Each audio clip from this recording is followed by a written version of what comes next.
She texted, "Phone off for girls' weekend. Don't bug me," and smiled like she'd won. I didn't respond. I activated Plan C. While she lived her lie at that resort with him, I changed every lock and froze every account. She came back expecting forgiveness, found locked doors and a letter instead. My name is Garrett Davenport. I'm 42 years old, and for 19 years I thought I knew the woman sleeping next to me. Turns out, I didn't know her at all. Maybe I should have seen it earlier. The late meetings that smelled like cologne instead of conference rooms. The new habit of putting her phone face down on every surface. The way she stopped asking about my day, but had plenty to say about Blake from sales. Blake Thornton.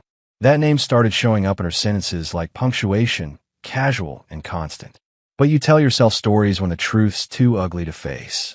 You say she's stressed. You say work's demanding. You say marriage goes through phases. And maybe that's true for some people. For us, it was an excuse I kept repeating while she packed her bags. It was a Friday afternoon in late September when everything shifted. I'd come home early from the office, something rare for an IT infrastructure director managing 3 departments. My team had wrapped a server migration ahead of schedule, and I figured I'd surprise Savannah with takeout from that Italian place she loved. The house was quiet when I walked in. Our 13-year-old daughter, Autumn, was at a weekend science camp upstate. Our 4-year-old son, Evan, was with my parents for the afternoon. Just me and the ticking kitchen clock. Then I heard her upstairs, voice light and laughing. Not the laugh she used with me anymore. This one was younger, looser, like she'd shrugged off 15 years and a mortgage. I stood at the bottom of the stairs, Chinese food cooling in my hands, and listened. I know, Savannah said into her phone, her tone almost giddy. "I'll have everything packed by 6. Rachel's driving, and we'll be at the resort by 9. A pause, then a giggle I hadn't heard in years. "Stop it. Nobody's going to know. I'm turning my phone off for the whole weekend. Trust me, babe. It'll be perfect." Babe. Not me. Someone else. I set the food down on the counter, slow and deliberate, the way you move when you try not to shatter. My phone was in my pocket, and my fingers were already opening the browser, typing in our shared email account. The one we used for bills and bookings and family plans. There it was. A confirmation from Mountain Vista Resort. 2 rooms. Booked under Blake Thornton. Emergency contact. Not me. I sat down at the kitchen table, staring at the screen while the sound of her footsteps moved across the ceiling. She wasn't packing for a girls' weekend. She was packing for him. The front door opened 20 minutes later. Savannah came down the stairs with an overnight bag slung over her shoulder, hair freshly curled, lips painted the shade of wine she only wore for special occasions. She barely looked at me. "Hey, babe," Savannah said, breezy as a Sunday morning. "Rachel's outside. We're heading up to the spa for the weekend. Decompress a little." I didn't say anything, just watched her check her reflection in the hallway mirror, adjust her earrings, smooth down her blouse. "Don't wait up," she added, pulling her sunglasses from her purse. "Might stay an extra day if the weather's nice." Then her phone buzzed. She glanced at it, smiled, and typed something fast. A second later, she looked at me like I was furniture. "Oh, and one more thing," Savannah said, her tone shifting to something colder, more transactional. She held up her phone for a second, then turned it off with a deliberate click. "Phone's going off for the weekend. Don't bug me, okay? I need a break from everything." I nodded once. She walked out, didn't kiss me goodbye, didn't ask if I needed anything, just left. The door closed. The house went silent, and I sat there, staring at the email confirmation on my phone, feeling something crack open inside my chest. Not anger. Not yet. Just clarity. She thought she was being clever. Thought I was too busy, too trusting, too comfortable to notice. And maybe 6 months ago, she would have been right. But not anymore. I opened my laptop, clicked into a folder I'd labeled financials, and found the file inside. Plan C. I stared at it for a long moment, then opened my messages and typed 2 words to my attorney Diana Graves. Activating Plan C. Her response came 30 seconds later. "Finally. Let's move." Diana Graves didn't waste time with sympathy. That's why I hired her 3 years ago when I first started noticing the cracks in my marriage. Not the kind attorney who pats your hand and tells you everything will work out. The kind who asks what you want and builds a roadmap to get it. Her office was downtown, 20th floor, floor-to-ceiling windows overlooking the harbor. I sat across from her Monday morning, the weekend still echoing in my head like a bad song on repeat. Walk me through it, Diana said, her hands folded on the desk between us. I slid the folder across to her. Black, neat, tab by date. Inside were printed screenshots of the hotel booking, bank statements showing charges I hadn't authorized, emails forwarded from our joint account that Savannah thought she deleted. Diana flipped through each page, her expression unchanging. She'd seen worse, I'm sure. But this wasn't about shock value. This was about documentation. Blake Thornton, she said, reading the name on the booking confirmation. Corporate sales manager at her company. Yeah, I replied. They worked together. Half of the past 4 years. Diana nodded, turning another page. And you've been tracking this how long? 6 months, I said. Since I found a receipt for dinner at a place we've never been to. 2 entrees, wine, dessert. She said it was a client meeting. I let it go. Then it happened again. And again. Diana looked up at me. You didn't confront her? No. Why not? I leaned back in my chair. Because I wanted to be sure. And I wanted to be ready. She smiled, just barely. Smart man. Diana slid the folder back toward me, then pulled out a thin binder from her desk drawer. Remember when we set up the LLC for the downtown condo 3 years ago? I nodded. The condo had been my idea, a rental property investment that could generate passive income. Diana had suggested structuring it through a limited liability company with me as the sole member. Savannah's name wasn't on anything. She lived there part-time when she worked late downtown, kept clothes there, treated it like a second home. But legally, she had no claim to it. Here's what we're going to do, Diana said, opening the binder to a page flag with a yellow tab. We file for asset reallocation under the dissolution clause you both signed during the refinance last year. I remember that day. Savannah had been rushing to a meeting, barely glancing at the paperwork. I'd explained it as standard refinancing language. She signed without reading. That clause, Diana continued, tapping the page, allows for immediate transfer of shared assets in the event of proven dishonesty or concealment. You've got the proof. She's been using joint funds for personal trips with another man. That's textbook concealment. What about the house? I asked.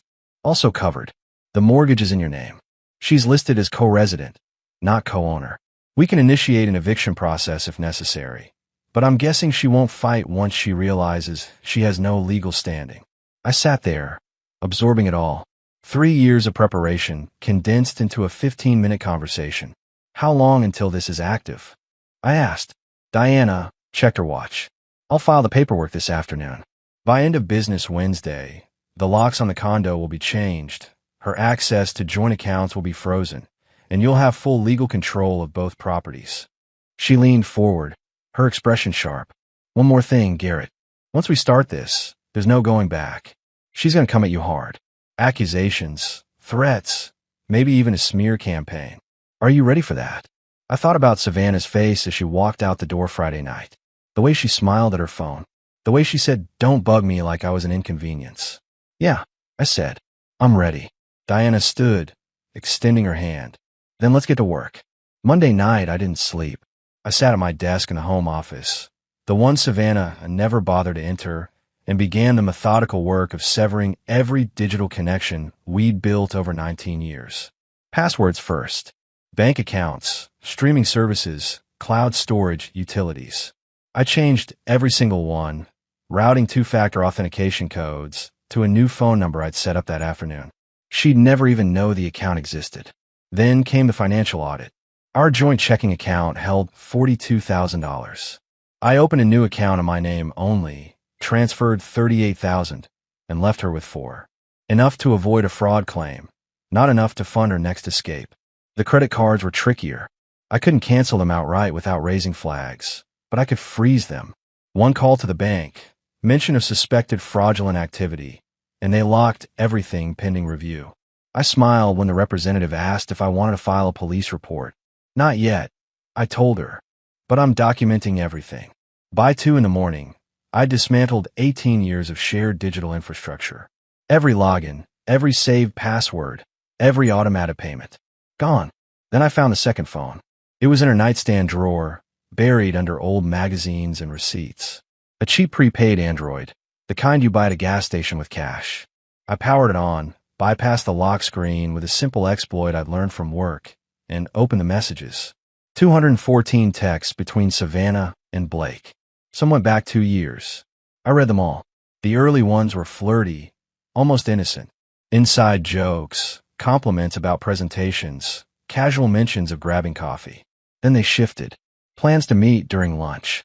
Weekend trips disguised as conferences. And, finally, the explicit ones. The ones where they talked about me like I was an obstacle to work around, a problem to solve. One message stopped me cold. "He'll never leave," Savannah had written 6 months ago. "He's too comfortable." But that's fine. I'm not asking him to. I'm just done pretending he matters. I stared at that sentence until the screen dimmed. Then I forwarded every message to my personal email, downloaded the photos she'd saved, and powered the phone off. She thought I didn't matter. By Wednesday morning, she'd learned exactly how much I did. I met Diana again Tuesday afternoon. She'd filed the paperwork Monday evening, expedited processing through a contact at the courthouse. Everything was moving faster than I'd expected. "The condo locks are being changed tomorrow morning," Diana said, sliding a document across her desk. "I've also arranged for a storage unit. You'll want to pack her belongings from both properties and move them there by end of week." "What about our daughter?" I asked. Autumn was still at science camp, blissfully unaware. "But she'd be home Friday. We'll need to tell her something," Diana said carefully. "Age-appropriate, factual, but not vindictive. She doesn't need details. She needs stability." I nodded.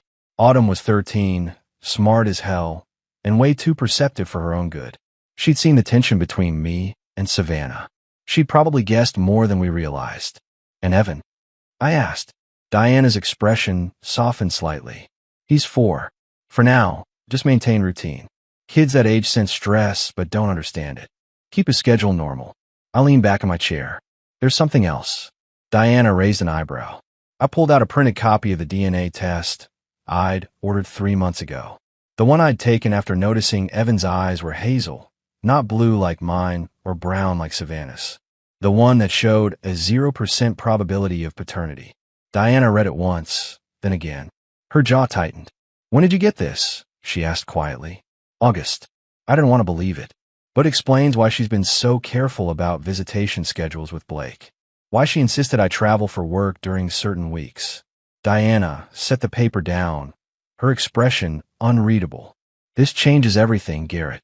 If Blake is the biological father, and they've been concealing this for 4 years, that's fraud. Paternity fraud. Can we use it?" "Absolutely. But it's going to hurt Evan when he's older. You understand that." I thought about my son. The way he called me daddy. The way he ran to me when he scraped his knee. The way he trusted me completely. "He's my son," I said firmly. "Biology doesn't change that. But Savannah doesn't get to rewrite history. She doesn't get to pretend this didn't happen." Diana nodded slowly. "Then we include it. Full disclosure. And Garrett, yeah, you're a better man than most." Savannah came home Monday evening around 7. I heard her car pull into the driveway, heard the trunk slam, heard her heels click up the walkway. She was humming. I was sitting in the living room, laptop open, documents spread across the coffee table. I didn't look up when she walked in. "Hey," Savannah said, dropping her bag by the door.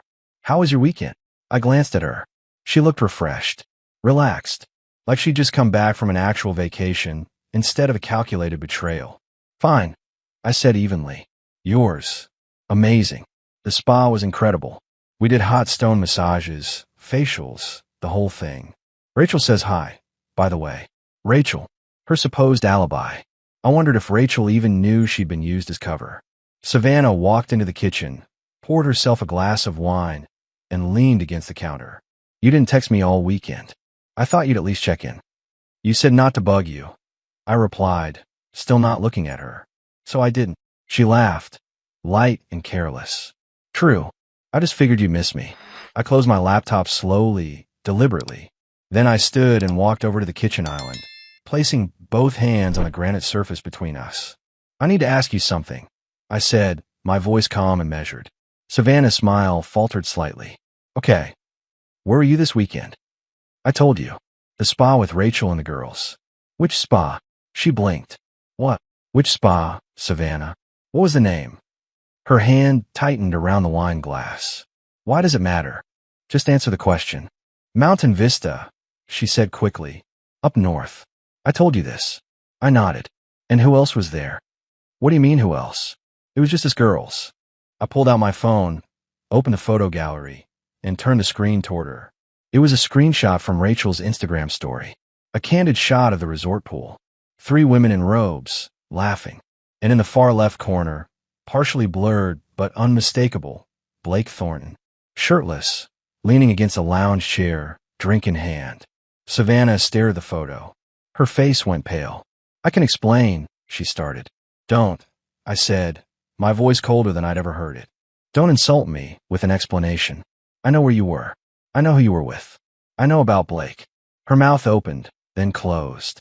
She set the wine glass down, hands shaking. Garrett, it's not what you think. It's exactly what I think, I interrupted. And you're done lying to me. Savannah's expression shifted. Panic, then defiance. So what? You're gonna leave me. Over a mistake. A mistake. I repeated, almost laughing. Savannah, you've been planning this for 2 years. I've seen the messages. I've read every text between you and Blake. I know about the prepaid phone. I know about the hotel bookings. I know about the joint account money you've been funneling into private trips. Her face went from pale to red. You went through my things. Your things. I said, my voice rising slightly. We're married, Savannah. Or we were. Everything in this house is joint property, including the evidence of your affair. She stepped back, shaking her head. You can't do this. You can't just. I already did, I said flatly. Diana filed the paperwork yesterday. By end of business Wednesday, you'll have no access to the condo, no access to joint accounts, and no claim to any property held under my name. Savannah's eyes went wide. You can't kick me out. This is my home. No, I said quietly. It's my home. You're just a resident, and that status is about to change. She stared at me, disbelief and fury warring across her face. Then she grabbed her purse and her keys. This isn't over, Savannah hissed. Yes, I said. It is. She stormed out, slamming the door behind her. I stood there in the silence, feeling nothing but cold, clear resolve. Let her run to Blake. Let her realize how little he actually cared when the consequences hit. I pulled out my phone and texted Diana. She knows. Clock's ticking. Her response was immediate. Good. Let her panic. Wednesday morning came cold and gray. I woke up at 5, made coffee, and sat on the back porch watching the sun struggle through the clouds. By 7, Diana texted me. Lock's changed. Storage unit ready. She's officially locked out. I didn't smile. Didn't feel triumph. Just checked it off the mental list and moved to the next task. Autumn came home from science camp that afternoon. I picked her up at the school parking lot. Watched her pile into the car with her duffel bag and a poster about marine biology she'd made with her team. Hey kiddo, I said, pulling out of the lot. How was camp? Amazing, she said, eyes bright. We dissected a squid and learned about bioluminescence. Dad, did you know some jellyfish literally glow in the dark? I did not know that. She launched into an explanation about photophores and chemical reactions. And for a few minutes, I let myself just be her father, not a man dismantling his marriage, just a dad listening to his daughter talk about science. But when we pulled in the driveway, she went quiet. Where's Mom's car? Autumn asked. She's staying at the condo for a few days, I said carefully. We need to talk about some things. Grown-up things. Autumn turned to look at me, her expression older than 13. You're getting divorced. It wasn't a question. Yeah, I said. We are. She nodded slowly, staring out the windshield. Because of Blake? My hands tightened on the steering wheel. You knew. Dad, I'm not stupid, Autumn said quietly. She's been texting him for like a year. Always smiling at her phone. Always saying she had late meetings. I figured out. I sat there, processing the fact that my 13-year-old daughter had been carrying this weight alone. Why didn't you tell me? I asked. She shrugged, eyes glassy. I thought maybe it would stop. I thought maybe she'd just stop. I reached over and squeezed her hand. This isn't your fault, Autumn. None of it. I know, she whispered. But her voice broke. We sat in the driveway for another 10 minutes. She cried. I held her hand. And when we finally went inside, I knew she'd lost something she'd never get back. That night, after Autumn went to bed and Evan was asleep, I sat in my office and opened the file I'd been avoiding. The private investigator's report. I'd hired him 2 months ago. A guy Diana recommended, former cop turned PI, specialized in infidelity cases. His name was Tom Briggs, and he was thorough. The report was 63 pages long. Blake Thornton wasn't just Savannah's lover. He was married. 2 kids, ages 8 and 6. His wife, Jennifer, was a nurse at the county hospital. They lived in a subdivision 20 minutes away. And here's the part that made my blood run cold. Blake had done this before. 3 other women from the same company over the past 7 years. One had filed a harassment complaint. Another had quit after he'd promised to leave his wife and didn't. The third had been transferred to a different office after their affair became public knowledge. Savannah wasn't special. She was just the latest. The report included something else too. Financial records showing Blake and Savannah had opened a joint savings account 4 months ago. They deposited $6,000, money skimmed from our joint account in small increments I'd never noticed. The account was titled Future Plans. I stared at those words until they blurred. They'd been planning to leave. Both of them. Take the money, start fresh, abandon their families like we were expired leases. I forwarded the entire report to Diana with a 2-word message. Use everything. Her response came 5 minutes later. Already drafting the motion. This is over, Garrett. She won't recover from this. I closed the laptop and walked upstairs. Checked on Evan, pulled his blanket up to his chin. Checked on Autumn, found her asleep with her phone still in her hand. Then I went to my room, sat on the edge of the bed, and finally let myself feel it. Not sadness, not grief, relief. Because for the first time in 2 years, I wasn't pretending anymore. Thursday afternoon, I did something I've been planning for weeks. I drove to Blake Thornton's office. The building was downtown, 12 stories of glass and steel, home to a mid-sized sales firm that prided itself on corporate culture and team-building retreats. I parked in the visitor lot, walked through the lobby, and took the elevator to the 9th floor. Blake's office was near the back, a corner space with windows overlooking the harbor. His name was stenciled on the door in gold lettering. Corporate sales manager. I didn't knock, just opened the door and walked in. Blake looked up from his computer, startled. He was younger than I expected, mid-30s, clean-cut, the kind of guy who wore expensive suits and used too much cologne. Can I help you? Blake asked, already reaching for his phone. Yeah, I said, closing the door behind me. You can start by explaining why you've been sleeping with my wife. His face went pale. I think you have a wrong person. Blake Thornton, right? I said, stepping closer. Corporate sales manager. Married to Jennifer. 2 kids. Lives on Oakmont Drive. He stood abruptly, hands raised. Look, man, I don't know what Savannah told you. She didn't tell me anything. I interrupted. I figured it out on my own. Took me a while, but I got there. Blake's jaw tightened. This is harassment. I'm calling security. Go ahead, I said calmly. But before you do, you should know I've already contacted your wife.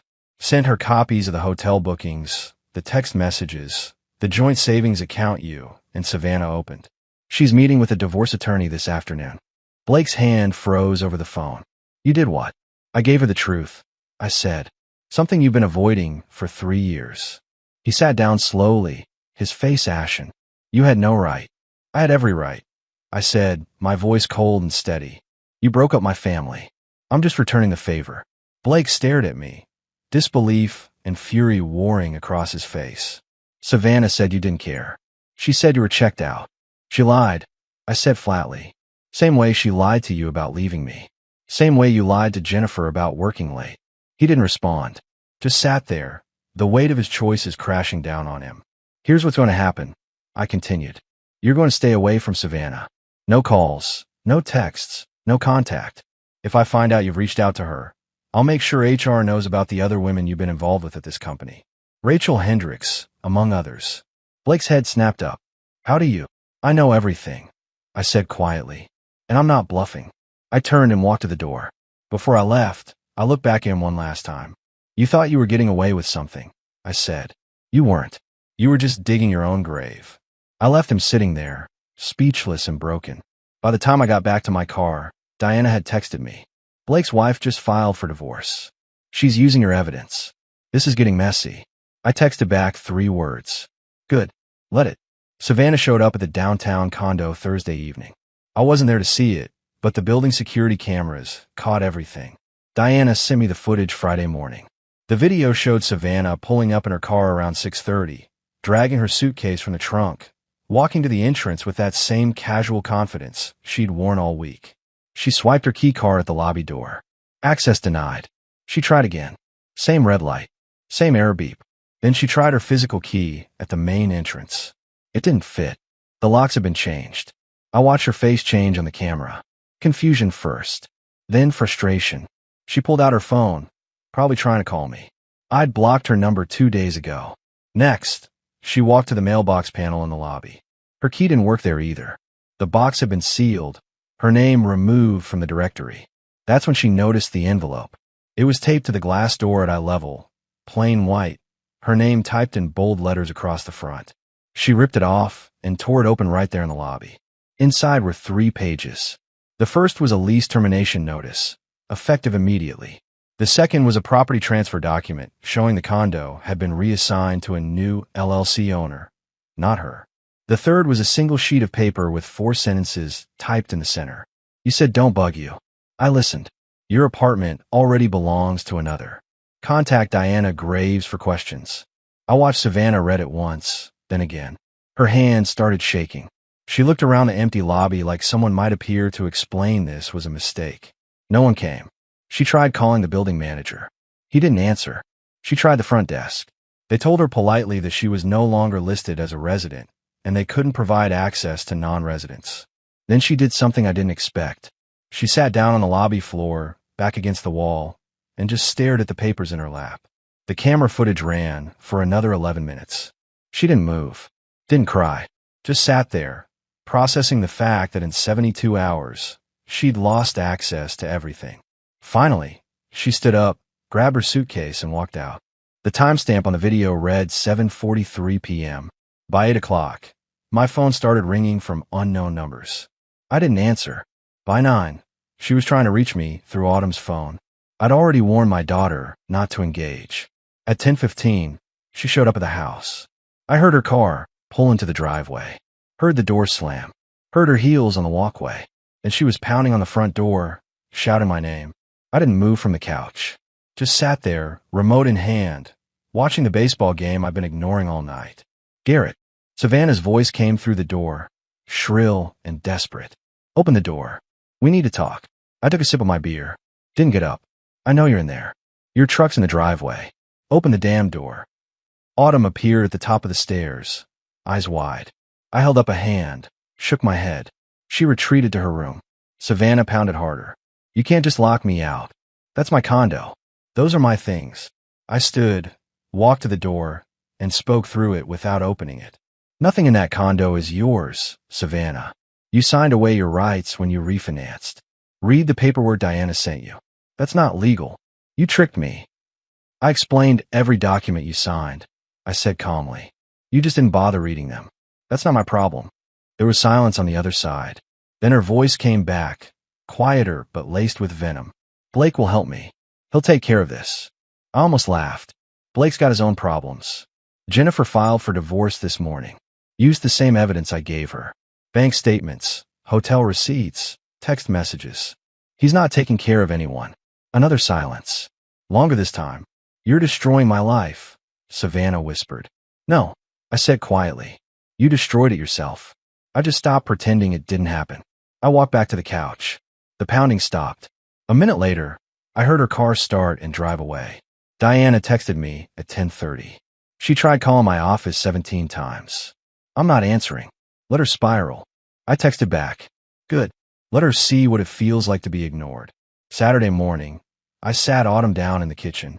Evan was with my parents for the day, giving me time to have the conversation I'd been dreading.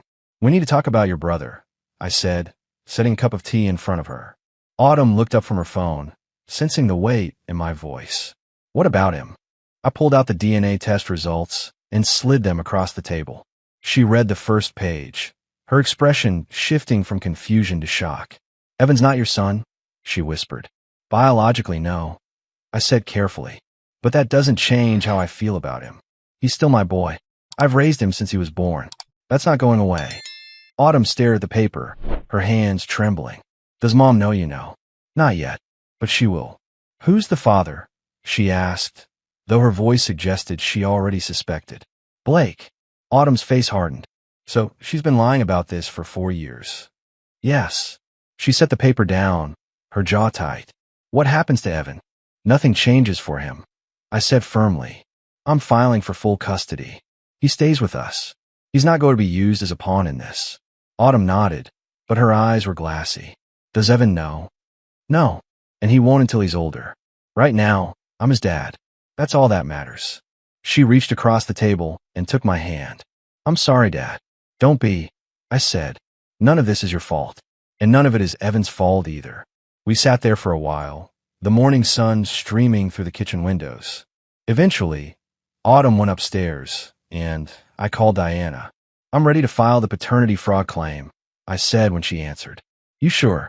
Diana asked. This is going to get ugly. Savannah will fight it. Let her fight, I said. She lied for 4 years. Blake's been lying to his wife for just as long. It's time the truth came out. Diana was quiet for a moment. Garrett, I need to warn you. Once we file this, it becomes public record. Evan's going to find out eventually. Are you prepared for that conversation? Yeah, I said. I am. Because when that day comes, I'm going to tell him the truth. That biology doesn't make a father. Showing up does. And I showed up every day. Diana's voice softened. You're a good man, Garrett. I'm just doing what's right. That's what makes you a good man. We hung up, and I spent the rest of the morning drafting a letter to Savannah's attorney. It was simple, direct, and left no room for interpretation. Paternity test results for Evan Davenport indicate 0% biological relation to Garrett Davenport. Blake Thornton is the biological father. This constitutes paternity fraud under state law. Full custody of Evan will remain with Garrett Davenport. Visitation rights for Savannah Davenport will be determined by the court. Blake Thornton has been notified and will be held financially responsible for child support. I read it 3 times, made sure every word was deliberate, then sent it to Diana for filing. Her response came 10 minutes later. Filed. This is the nuclear option, Garrett. She's going to come at you hard. I texted back. Let her come. I'm ready. That afternoon, Savannah called from yet another unknown number. This time I answered. You told Blake about Evan? She hissed, her voice shaking with rage. I told his wife. I said calmly. She deserved to know her husband fathered a child with another woman. You had no right. I had every right. I interrupted. You lied to me for 4 years. You let me raise another man's son while you planned your exit. You don't get to lecture me about rights. There was silence on the line. Then her voice came back, quieter but desperate. Evan is going to hate you when he finds out. Maybe, I said, but at least I'll have told him the truth. That's more than you ever did. I hung up before she could respond. Diana called 5 minutes later. Blake's attorney just contacted me. He's disputing paternity. Says he wants a second test. Fine, I said. Let him waste his money. The results won't change. Garrett, he's also trying to block child support. Says he never consented to being a father. I laughed, cold and bitter. He consented when he slept with a married woman for 4 years. File for full support. Make him pay. Already on it, Diana said. This is war now. Good, I replied. Because I've been ready for war since the day she walked out. The following week moved like a controlled demolition. Each day brought new revelations, new consequences, new pieces of the life Savannah had built collapsing under their own weight. Monday morning, Blake's wife Jennifer filed a restraining order against Savannah. Apparently, Savannah had shown up at their house Sunday night, demanding to speak with Blake. Jennifer had called the police. Savannah spent 3 hours at the station answering questions before they let her go with a warning. Diana forwarded me the police report. I read it twice, then filed it with the rest of the evidence. Tuesday, HR at Savannah's company launched an investigation into her relationship with Blake. Someone had sent an anonymous tip, complete with screenshots of their text messages and documentation of company policy violations. Office romances weren't forbidden, but Blake was technically Savannah's supervisor. The power dynamic made everything complicated. I didn't send that tip, but I knew who did. Rachel Hendricks, Savannah's so-called best friend, had her own history with Blake. Turns out betrayal runs both ways. By Wednesday, both Savannah and Blake were placed on administrative leave pending the investigation. No pay, No access to the building. No contact with coworkers. Diana called me that afternoon. Blake's attorney reached out. He wants to settle the paternity claim quietly. Offered to pay child support if we agree not to file criminal charges for fraud. What did you tell him? I asked.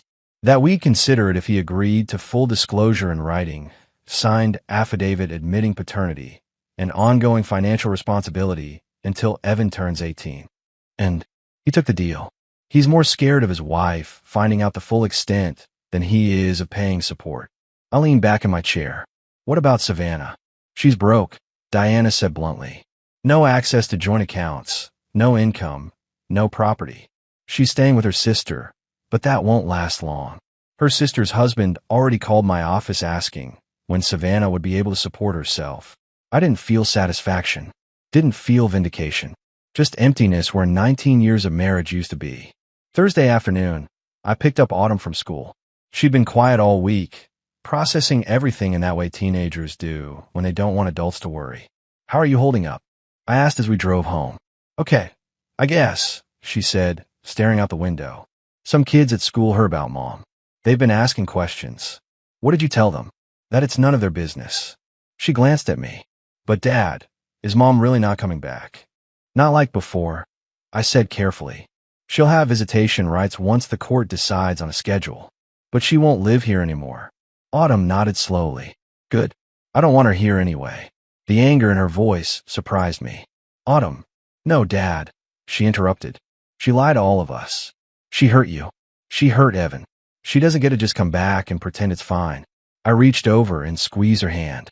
You're allowed to be angry, but don't let it consume you. She's still your mother. Biology doesn't make someone a parent. Autumn said quietly. You taught me that. I didn't have a response to that. She was right. Friday morning, Savannah's attorney sent a formal request for mediation. They wanted to negotiate visitation, asset division, and support terms without going to trial. Diana called me immediately. They're waving the white flag. She knows she can't win in court. What are they asking for? Supervised visitation with both kids, temporary spousal support until she finds employment, and access to personal belongings still in the house. What do you recommend? Diana was quiet for a moment. Supervised visitation is fine. It protects the kids. Spousal support for 6 months, not a penny more. And she can get her belongings under supervision. You don't owe her anything beyond that. Do it, I said. But make it clear this is the only offer. If she refuses, we go to trial and I push for full custody with minimal visitation. Understood. That weekend, I sat down with Evan. He was too young to understand everything, but he knew something had changed. Where's Mommy? He asked, playing with his toy trucks on the living room floor. Mommy's staying somewhere else for a while, I said, sitting down next to him. But you'll still see her. Just not every day. Why? Because sometimes grown-ups can't live together anymore. But that doesn't mean we don't love you. Evan looked up at me with those hazel eyes that I now knew came from someone else. But when he smiled, when he climbed into my lap and hugged me, none of that mattered. I love you, Daddy, he said. I love you too, buddy. I replied, holding him close. Always. 3 months later, the divorce was finalized. Savannah got supervised visitation every other weekend, 6 months of minimal spousal support, and nothing else. No property, no savings, no claim to the business or investments I'd built over 2 decades. Blake paid the first child support check the week after the settlement, $2,800 a month, until Evan turned 18. His marriage to Jennifer lasted another 2 months before she filed for divorce. Last I heard, he'd moved to another state, trying to outrun the reputation he'd built. Rachel Hendricks, the friend who'd been caught in Blake's web before Savannah, reached out to me once. She apologized for not saying something sooner. I told her it wasn't her burden to carry. She'd been a victim too, in her own way. Savannah found work eventually, some administrative position at a small firm across town. She showed up for her visitation with the kids, always on time, always subdued. Autumn barely spoke to her. Evan, too young to understand, still called her Mommy and hugged her when she arrived. I watched those exchanges from a distance, neither encouraging nor discouraging. The kids would figure out their own relationships with her. That wasn't my job anymore. My parents helped with childcare when I needed it. My father, who'd lost his life savings to Savannah's schemes, never said I told you so. He just showed up, played with his grandkids, and reminded me that family wasn't about blood. It was about who stayed. Autumn thrived. She joined a robotics club at school, made new friends, stopped carrying the weight of her mother's secrets. One night over dinner, she told me she wanted to study engineering in college. "Like you, Dad," she said, smiling. "You'll be better than me," I replied. Evan started kindergarten that fall. His teacher said he was bright, curious, always asking questions. He made friends easily, laughed often, didn't carry the scars of what had happened. To him, this was just life, and maybe that was a gift. I sold the downtown condo 6 months after the divorce. Got a good price, invested the profit into a college fund for both kids. The house on Maple Street became a rental property managed by someone else.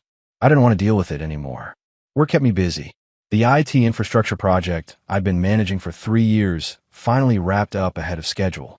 My boss offered me a promotion, more responsibility, more travel. I turned it down. My kids needed me home. I started dating again, cautiously. Nothing serious, just coffee here and there. Reminders that connection didn't have to end in betrayal.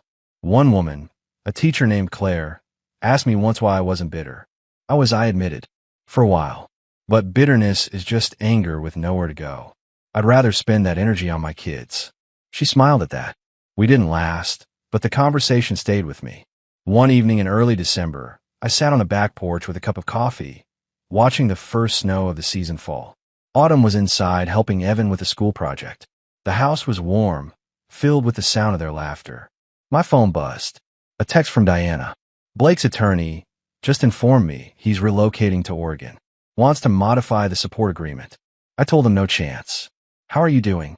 I typed back. "Good. Really good." And I meant it. The snow kept falling. The night grew darker. But inside my house, the lights were on. My kids were safe. And for the first time in years, I wasn't waiting for the other shoe to drop. I'd built something real here. Not perfect, but honest. Not without pain, but without lies. Savannah had tried to erase me from my own life. Instead, she'd erased herself. And I'd rebuilt everything she thought she'd taken. The foundation was stronger now. Not because it hadn't been tested, but because it had survived.